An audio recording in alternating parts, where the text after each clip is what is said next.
দর্শক, আপনারা দেখছেন D9 বাংলা, আর আমি আনসার আলী আপনাদের কাছে নিয়ে এসেছি আইএসএফে যোগদান করার এক গুরুত্বপূর্ণ ভিডিও। হ্যাঁ, ঠিক তাই। গতকাল দেগঙ্গা বিধানসভায় সোহাই বাজারে তৃণমূলের প্রার্থী বাহু প্রদর্শন করতে আইএসএফ প্রার্থী মফিদুল হক শাহাজির বাড়ি সংলগ্ন সোহাই বাজারে এক স্ট্রিট কর্নার করে।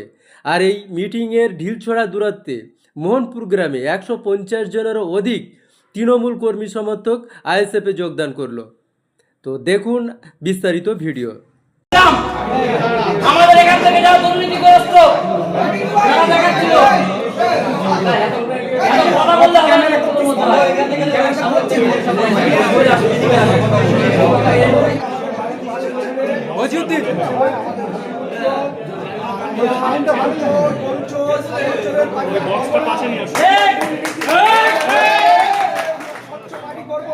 রাত 3টার সময় ডাকলেও ভাই আমাদের ডাকে যাবেন সারা দেয়, রাত 12টার সময় গেলেও ভাই আমাদের ডাকে সারা দেয়।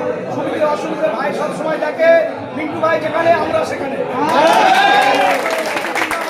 মিন্টু ভাই জিন্দাবাদ, আইএসএফ জিন্দাবাদ, জিন্দাবাদ।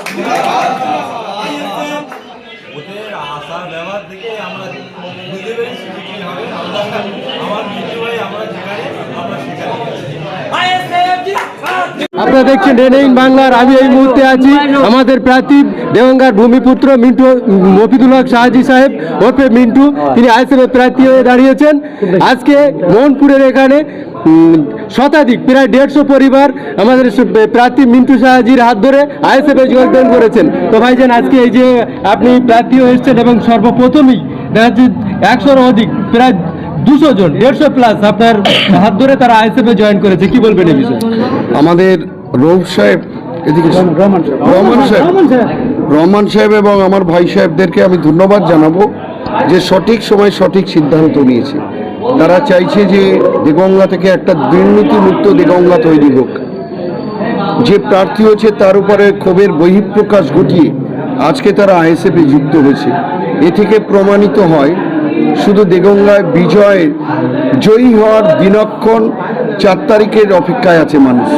আজকে এই উপস্থিতি একটা ছোট্ট বুথে, মোহনপুরের ছোট্ট একটা বুথের উপস্থিতি দেখে মনে হচ্ছে, এবং 150 জন কর্মী মানে আজকে 150 গুণ 4 600 ভোট, তৃণমূলের ভোট আজকে আইএসএফে যুক্ত হলো।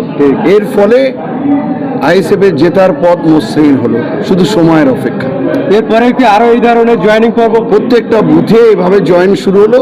300 বুথেই এভাবে জয়েন প্রক্রিয়া চলবে। সর্বভারতীয় তৃণমূল কংগ্রেসের কর্মীরা শুধু সময় গুনছে, শুধু ডেট চাইছে। আমাদের বিভিন্ন কর্মকাণ্ডের জন্য আমরা ডেট দিতে পারছি না, এবং যারা জয়েন করছে তাদের মধ্যে স্বচ্ছতা আছে কিনা, তারা আইএসএফের সঙ্গে ঠিকঠাক কাজ করতে পারবে কিনা, সবটাই বিচার বিশ্লেষণ করে নওশাদ ভাই সাহেবের পারমিশন নিয়ে তবেই আমরা জয়েন করাবো। আজকে আমরা নওশাদ ভাই সাহেবের কথা মতো আজকে জয়েন পর্ব শুরু হলো। আগামী দিনেও পরপর বুথে বুথে এভাবে জয়েন প্রক্রিয়া চলবে। আজকের এখানে শাসক দলের এই পাশে সহাই বাজারে শাসক দলের একটা জনসভা হয়েছে। মাঠ না নিয়ে সেখানে রাস্তা ভরানোর জন্য ভরানো হয়েছে, এমনটি আইএসএফ দাবি করছেন। এবং সেখানে আমাদের এখানে বিরোধী শাসক দলের যিনি প্রার্থী হয়েছেন দাবি করেছেন 40,000 ভোটে জিতবে, কি বলবেন? সময় কথা বলবে। 29 তারিখে ভোট, 4 তারিখে রেজাল্ট।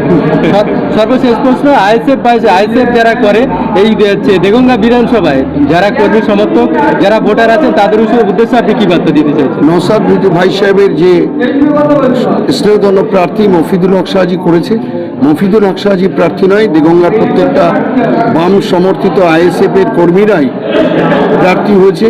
আমি তাদেরকে বলবো মানুষের কাছে পৌঁছে দুর্নীতির কথা বলে যে অপরাধমূলক কাজ চলছে দেগঙ্গায় সেই কথা মানুষের কাছে উপস্থাপন করে জয়ের পথটা সঠিক জায়গায় পৌঁছে দেয়।